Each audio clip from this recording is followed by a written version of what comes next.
$5,000, girl, cash right now, or this small but very special package in your pretty suitcase is going to get you in big trouble. Big, big trouble.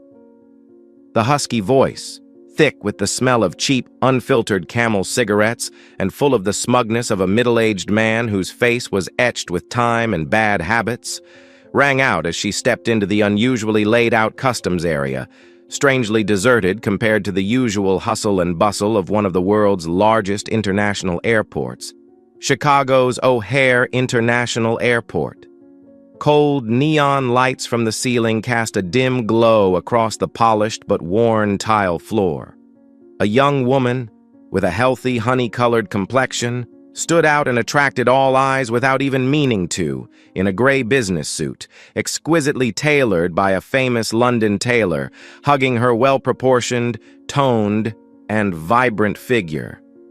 Her naturally thick, jet-black hair was neatly and professionally tied up, revealing a high, intelligent forehead and a delicate, sharp face with slightly high cheekbones, full lips, and especially large, bright, dark brown eyes, shining with determination and energy. She dragged along a compact, Toomey black polycarbonate suitcase, an expensive but unpretentious item, just enough to hold the essentials for a short business trip. As she approached the random inspection table, which had been hastily and makeshiftly set up with a folding metal table and a few old, crumpled signs, there were only 2 airport police officers sitting there, yawning and groggy, one of whom, the older-looking one, with a potbelly clearly visible under his tight uniform, and a tarnished silver badge on his chest that read Rizzo, had quickly jumped to his feet, blocking her way with a face that tried to look serious and important. The young woman furrowed her delicate, bushy, carefully trimmed eyebrows, a small hint of surprise crossing her intelligent eyes. "What package? I assure you that I have not brought anything illegal in my luggage. Officer." Her voice was calm, clear, without a trace of fear or anxiety, only confidence and certainty. Officer Rizzo curled one corner of his mouth into a smirk that was both smug and darkly suggestive. He glanced at his younger colleague, Officer Tom Henderson, who leaned back in his chair with a bored and tired expression, as if he were used to similar dramas. "Well, we, the law enforcement guys here, get to decide that, don't we?" "Henderson?" Rizzo said, his voice deliberately drawn out, almost mocking. "Is there really a suspicious package, a dangerous prohibited item, hidden in this young woman's luxury suitcase, or is this simply a trap set on purpose, a clumsy drama staged by those who claim to protect the law? Are these 2 policemen really on duty to patrol and control airport security seriously? Or do they have some other dark plot, a dirty plan to take advantage of gullible passengers?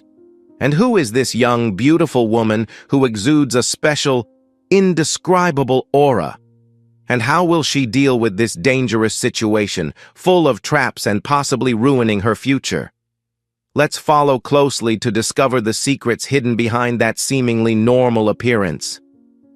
The young woman with a sharp and confident appearance is Nia Adebayo, an experienced undercover agent of the United States Federal Bureau of Investigation, FBI, specializing in cases related to organized crime and international human trafficking. She has just finished a nearly 3-month-long secret mission in Amsterdam, Netherlands. An extremely complex and dangerous mission, involving monitoring, infiltrating, and collecting evidence of a transnational human trafficking ring, specializing in bringing women and children from Eastern European countries to Western Europe and the United States to serve in prostitution and forced labor activities.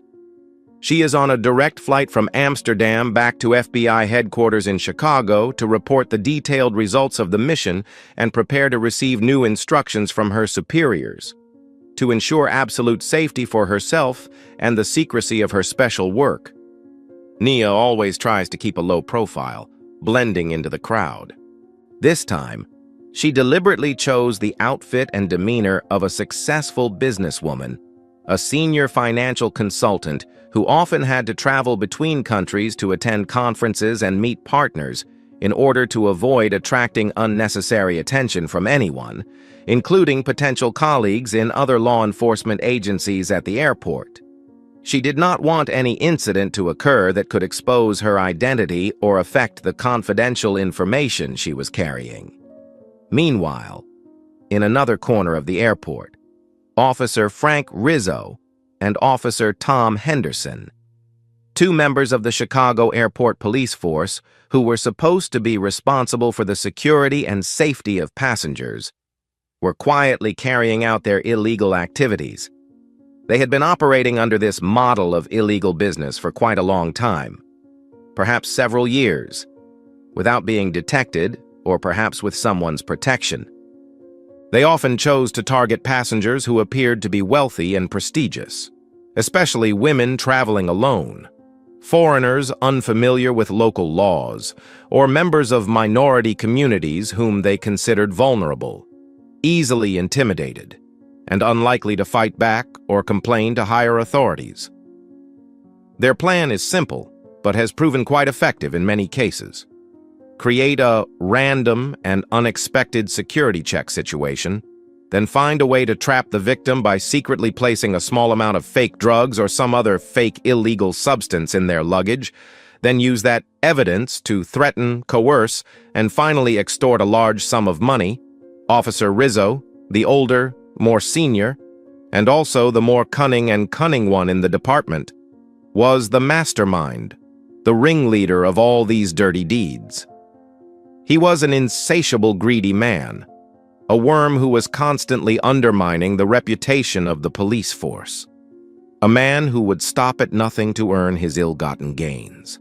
He always had in his uniform pocket a few small packets of white powder, carefully disguised in empty cigarette packs or chewing gum packets, usually filled with powdered sugar, all-purpose flour, or even baby powder that he stole from his wife at home, so that he could sneak it into the victim's luggage quickly, without leaving a trace if necessary.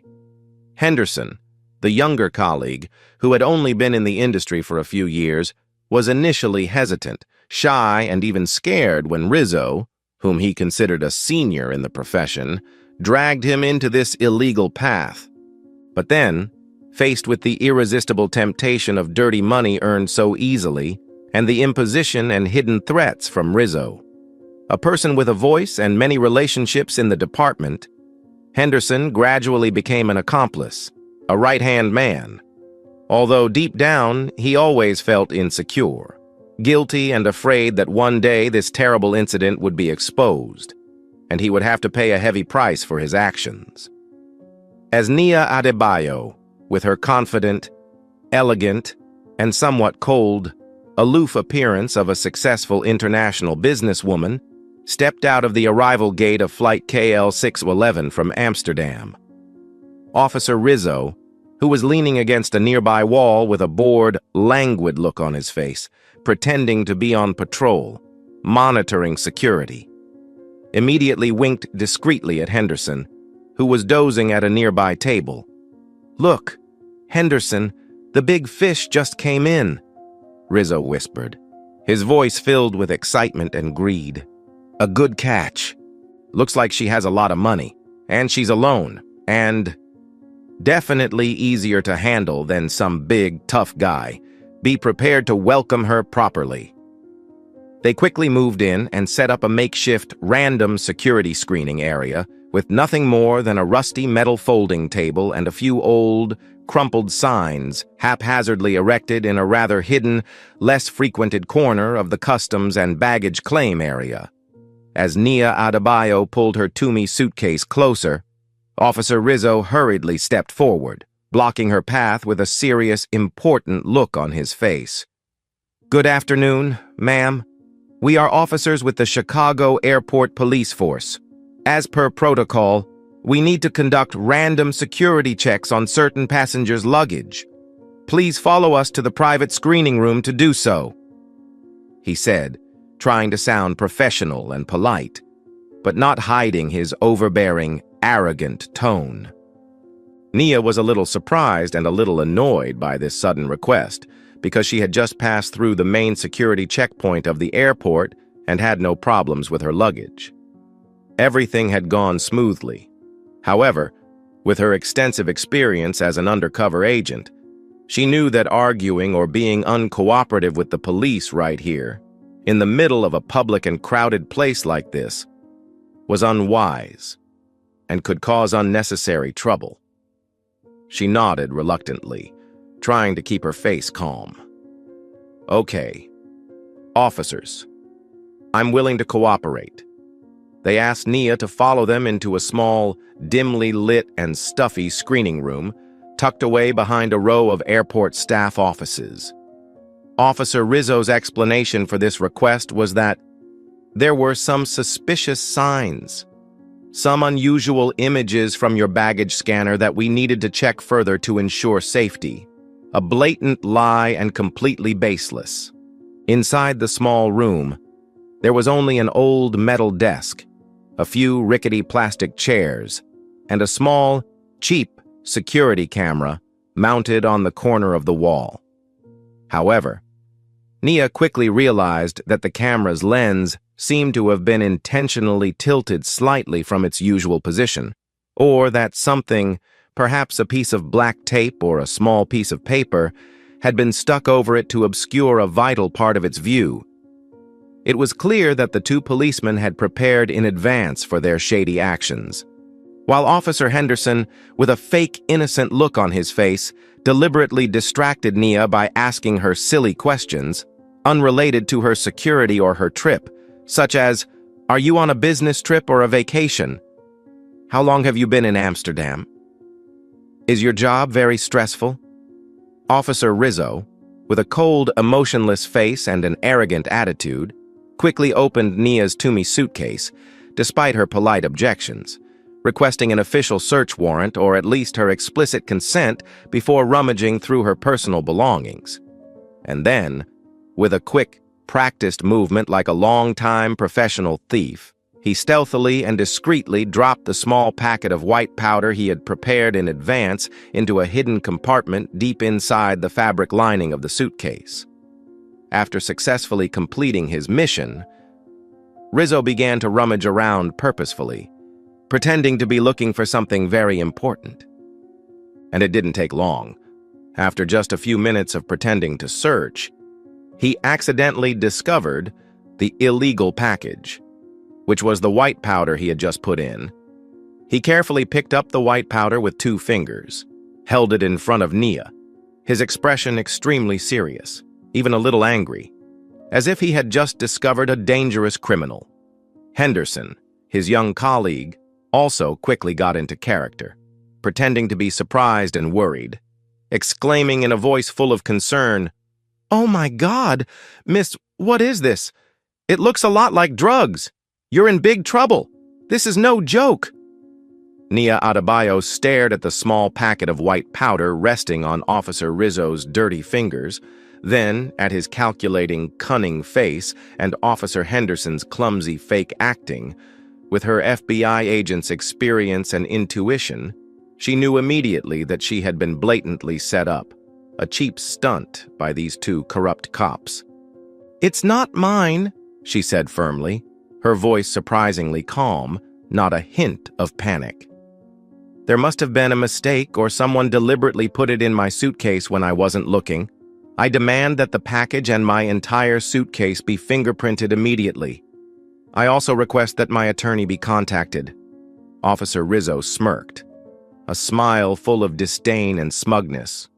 "That's what everyone says, pretty girl, when caught with undeniable evidence. But the truth is here. There's no denying it. With this much white powder, if it really is drugs, you could be facing a long prison sentence, and the career and reputation you've worked so hard to build could be gone in an instant." He began to use threatening words, trying to shake Nia's spirit and will, to make her afraid and submit. He also brazenly hinted, making implicit racist and sexist comments, that people like her, young, beautiful, well-dressed, International women of color were often involved in illegal drug trafficking like this to make a lot of money quickly, to change their lives, to live a life of luxury. Those words, although not said directly, but the insulting and contemptuous implication of his words made Nia feel extremely angry and disgusted. But she still tried to control her emotions, not letting her anger affect her judgment and actions. After threatening and trying to make Nia feel confused and scared enough, Officer Rizzo slowly began to make his dirty offer, like an old fox playing with its exhausted prey. However, he lowered his voice, trying to sound sympathetic and helpful. We are also human beings with feelings. We also know how to think ahead. Perhaps this is just an unfortunate incident, a momentary mistake of youth that you accidentally got into. We can help you get out of this unnecessary trouble if you know how to cooperate wisely with us. He paused for a moment, looking straight into Nia's challenging eyes, then continued, his voice full of suggestion and malice. $5,000 cash. Give it to us now, and we'll let go of this little package. Pretend you never came here today. Pretend nothing happened. Everything will be settled smoothly, quickly, and discreetly.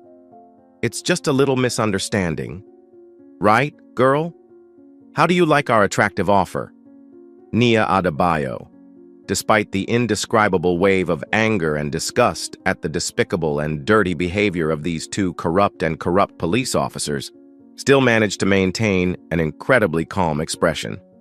She was a highly trained and professional FBI agent, having faced dangerous situations, more cunning and complex criminals than this many times throughout her career. She knew that arguing in vain or reacting violently and uncontrollably at this moment would not bring any positive results, and could even make the situation worse, more dangerous for herself. She needed to keep a cool head, a clear mind to be able to think, analyze the situation, and find the most effective way to deal with it. She stopped arguing or denying the white powder in vain, and instead started to ask questions, as if she was seriously considering their attractive offer, but in reality, it was just a clever tactic of Nia's, aiming to buy time so that she could observe the attitudes, behaviors, and vulnerabilities of these two subjects more closely, while also looking for opportunities to collect more evidence or find a way to secretly contact her teammates outside. $5,000, she said, her voice sounding a little hesitant and worried. To be honest, that's quite a lot of money for me right now. I need to have some time to think and consider your offer carefully. She glanced quickly around the small, cramped room, trying to remember every detail. Her eyes stopped at the small security camera mounted on the corner of the wall, although its lens seemed to have been intentionally tilted slightly from its usual position, or something had been placed in front of it to obscure an important part of the view. Nia still hoped that it might have recorded some part of the incident. At the same time, with a discreet and unnoticeable movement, Nia secretly activated the recording function on the Apple Watch she was wearing on her left wrist. It was not an ordinary watch, but a specially equipped FBI device that could secretly record high-quality audio and transmit data secretly and securely to the command center. Officer Rizzo and Officer Henderson were starting to show signs of impatience and annoyance as Nia was stalling for time, refusing to make a decision immediately. "You don't have much time to sit there and think, young lady," Rizzo growled, losing his initial patience. His face became more snarly and stern. "Make a decision quickly, or we'll have to file a serious case immediately and turn you and all the evidence over to our esteemed colleagues at the Federal Drug Enforcement Administration, the DEA. At that point, I'm afraid things won't be so simple and easy to resolve. Do you understand me?" He emphasized the word DEA to add weight to his threat. Nia looked straight into Rizzo's cunning, greedy, cunning eyes. She knew it was time to act, to play her trump card. "Okay," she said, sounding resigned and ready to cooperate. "I accept your offer, but honestly, I don't have $5,000 in cash here right now. Can I call my folks and bring the money? It shouldn't take long." This was a crucial part of the plan she had just hastily formulated in her head for this situation. Officer Rizzo, thinking that his prey had finally taken the bait and there was no way out, let out a smug and triumphant smile. "Of course, smart and sensible girl. But remember one thing. You have to talk on speakerphone, so we can clearly hear what you say to the person on the other end. Absolutely no tricks, or you will regret it." He was still a little cautious and wary. Nia took her latest iPhone 14 Pro Max out of her expensive Hermes Birkin bag, her long, well-groomed fingers quickly swiping across the touchscreen, dialing a number that was already saved in her contacts under a very ordinary name that would not arouse any suspicion. In fact, it was the direct hotline number of the FBI Chicago Field Office's emergency response team. When the other end of the line picked up, a deep, calm, professional male voice said, "Chicago Federal Bureau of Investigation Office, Special Agent David Miller speaking. How may I help you?" Nia, still trying to keep her face slightly worried and scared and her voice slightly shaky to fool the two policemen, spoke into the phone, which was on speaker, so that Rizzo and Henderson could hear every word clearly. "John, is that you? It's me, Nia. I'm in a bit of a big trouble at O'Hare International Airport. Security room number 3, it's in Section C, near the international arrivals. I need you to bring me $5,000 in cash as soon as possible. John, it's urgent. There are 2 police officers here, one named Rizzo and the other named Henderson. They said I had some contraband in my luggage and threatened to arrest me." She deliberately said loudly and clearly the names of the 2 airport police officers and the specific location where she was being held illegally. The other end of the line was silent for a few seconds, as if to receive, analyze, and process all the urgent information Nia had just provided. Then Agent David Miller's voice rang out, still surprisingly calm, but containing an unmistakable urgency and determination. "Okay, Nia, I understand the situation. Just stay calm. Don't do anything that could complicate the situation or endanger yourself. Me and a few colleagues will be there immediately. Try to keep those 2 subjects in that room for another 15 to 20 minutes. Okay? We're on our way." Officer Rizzo and Officer Henderson, hearing their names mentioned so clearly and openly over the phone, were a little startled and looked at each other suspiciously.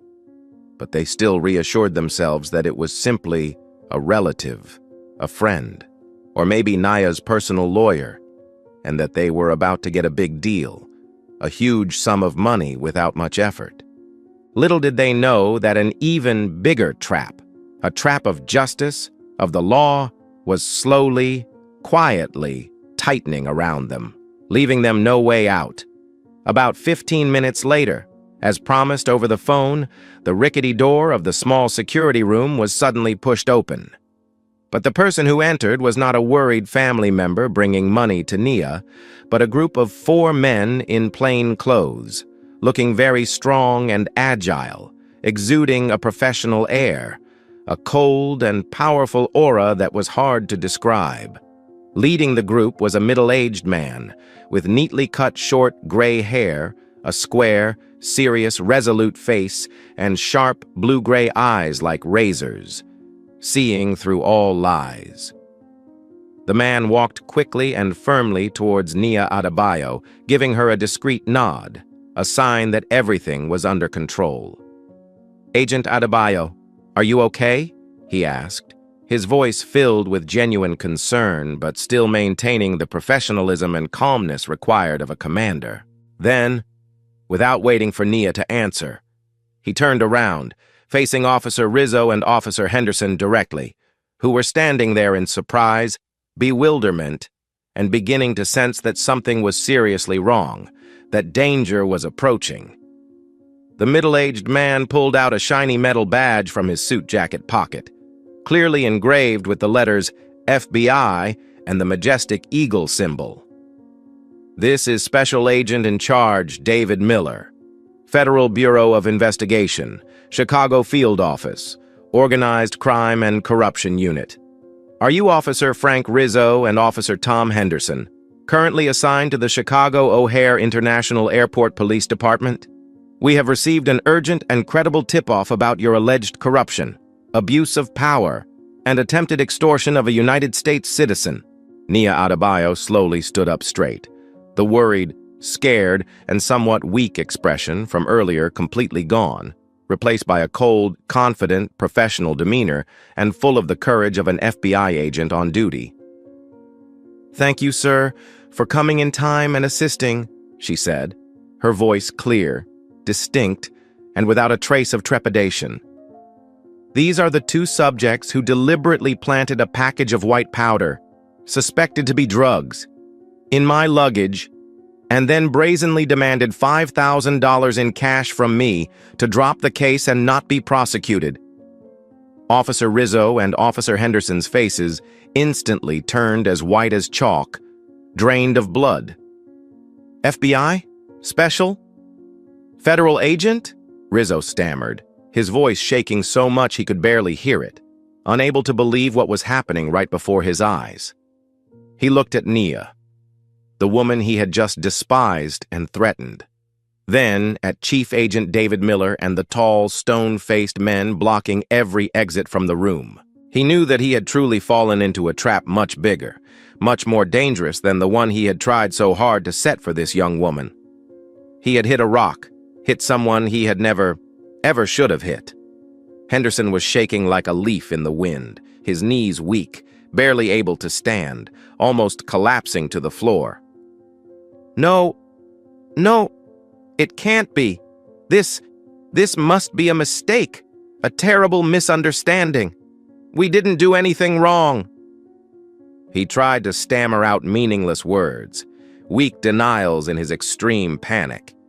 Officer Rizzo, who was known in the department as cunning, stubborn and talented in improvisation, in a moment of panic and extreme fear, could no longer maintain any dignity. He hastily knelt down on the ground, clasped his hands in front of his chest, bowed his head, and begged pitifully and cowardly, Sir Agent Chief, dear, beautiful, and talented agent, we sincerely apologize. We were blind and deaf, unable to recognize the law enforcement officers. Please be merciful and forgive us this once. This was just a foolish joke, a moment of confusion and thoughtlessness on our part. We promise to never do it again. Special Agent David Miller paid no attention to Rizzo's desperate pleas and crocodile tears. He coldly signaled to the other agents in his team, "Search these two subjects and this entire room immediately. Seize all objects and documents that may be considered evidence related to the incident." Nia Adebayo took off her Apple Watch and handed it to an agent. The recording of the nearly 20-minute conversation, which included threats and blatant extortion demands from Rizzo and Henderson, was played back clearly and indisputably. The white powder package that Rizzo used to trap Nia was also carefully collected by the agents in a sealed evidence bag and sent to the FBI lab for testing. The results of the testing later confirmed that it was just powdered sugar, not any drugs or illegal substances.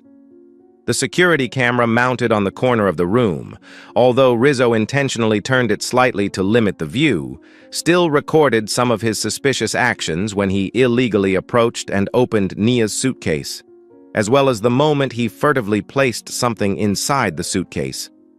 Officer Tom Henderson, faced with the irrefutable evidence and the overwhelming presence of the FBI agents, quickly broke down. He no longer had the will to resist or deny his crime. He confessed to the entirety of his and Rizzo's crimes, including details of how they had planned it, how they had selected their prey based on criteria, and similar entrapments and extortion attempts they had successfully carried out on dozens of other passengers over the years. After her true identity was revealed and the situation was completely under the control of the FBI, Nia Adebayo was no longer a weak, helpless victim. She returned to her true role as a competent, intelligent, and experienced FBI agent. She worked closely and effectively with the investigative team of Special Agent David Miller to collect more evidence, strengthen the case file, and directly participated in taking detailed statements from the two subjects, Rizzo and Henderson. She pointed out the irregularities, the loopholes in the layout of this separate inspection room, the suspicious location of the security camera, and the systematic and repetitive behavior of the two airport police officers, suggesting that this was not a spontaneous, random crime committed by an individual, but rather an organized, premeditated act that may have involved many others. Her extensive experience as an FBI agent specializing in investigating organized crime and corruption helped her quickly and accurately identify the signs of abuse of power and negativity. The commanding officer of the Chicago O'Hare International Airport Police Force was immediately notified of this serious and shameful incident. He was shocked, angry, and disappointed to learn that two of his officers would engage in such despicable conduct, entrapment, and extortion of an FBI agent while on duty. The incident was immediately reported to the higher levels of the city and state law enforcement system. The FBI launched a full-scale investigation into the possibility of a systemic corruption ring operating within the airport police force. Officer Frank Rizzo and Officer Tom Henderson were immediately suspended, pending the outcome of the investigation and court proceedings, under the professional, methodical, and pressured interrogation of FBI agents. Henderson, who was already extremely scared, remorseful, and wanting to find a way to make amends, quickly confessed everything he knew. He recounted in detail and honestly how Rizzo planned the operations, how they selected their prey based on appearance, nationality, and gender, and how they had successfully carried out previous extortion operations, illegally earning tens of thousands of dollars a month. Henderson hoped that his sincerity and cooperation would help him enjoy leniency from the law, reducing his sentence. Officer Frank Rizzo, faced with the unfavorable testimony of his close accomplice and irrefutable evidence, finally bowed his head and admitted to all his crimes. Although he still stubbornly tried to blame his difficult circumstances, the temptations of money, and claimed that he was just a victim of the system. For Agent Nia Adebayo, this is not simply a matter of arresting and punishing two corrupt police officers who dared to frame her. She wants to clarify whether there is an organized crime ring, a negative network operating underground within the airport police force, and she is determined to investigate, prosecute, and punish all those involved, regardless of who they are or what their positions are. She remembers other victims who may have suffered injustice, intimidation, and blackmail, but did not dare to speak up, did not dare to report because of fear or because there was not enough evidence. She is determined to pursue this case to the end, not only to protect her honor and reputation and that of the FBI, but also to contribute her small part to cleaning up the law enforcement force, strengthening people's faith in justice and reason. With overwhelming evidence and detailed, consistent testimony, former Officer Frank Rizzo and former Officer Tom Henderson were formally indicted by the U.S. Attorney's Office on a series of serious charges, including abuse of power while performing official duties, organized extortion conspiracy, and intentionally entrapping innocent people for the purpose of embezzling property. At his highly publicized trial a few months later, Tom Henderson kept his promise to investigators, pleading guilty and agreeing to cooperate fully with the prosecution to testify against Frank Rizzo, his co-defendant and mastermind of the plot.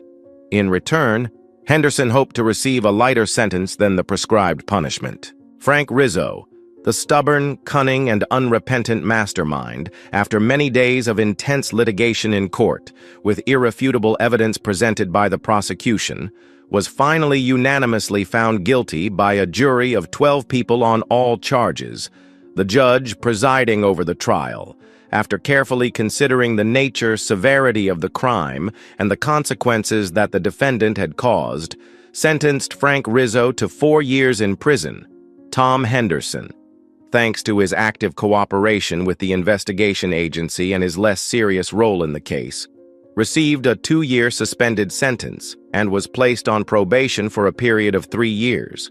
Both were permanently dismissed from the police force and deprived of all benefits, including pensions. Agent Nia Adebayo was present at the sentencing hearing, not as a victim seeking personal revenge, but as an important witness to the case, a representative of reason and justice, a person who courageously stood up to fight against corruption and negativity within the ranks of those entrusted with the responsibility of protecting the law. This case has caused a great shock, a great echo in the entire Chicago O'Hare International Airport police force in particular and the city in general. An unprecedented large-scale inspection and reform has been urgently and decisively carried out within the airport police with the aim of eliminating other bad apples who have been and are destroying the image and reputation of true law enforcement officers. Many working procedures, codes of conduct, and internal monitoring measures have been reviewed, changed, and tightened to prevent similar incidents from happening again in the future. For Agent Nia Adebayo, this was a profound reminder and a valuable lesson about the dangers, material temptations, and dark sides that law enforcement officers may face every day, every hour. This incident further strengthened her determination, integrity, courage, and love for her job. She knows that the arduous and challenging fight against all kinds of crime, especially corruption and negativity within her own ranks, is still very long, very arduous, and requires relentless efforts. The lesson learned from this dramatic and surprising story is clear and undeniable.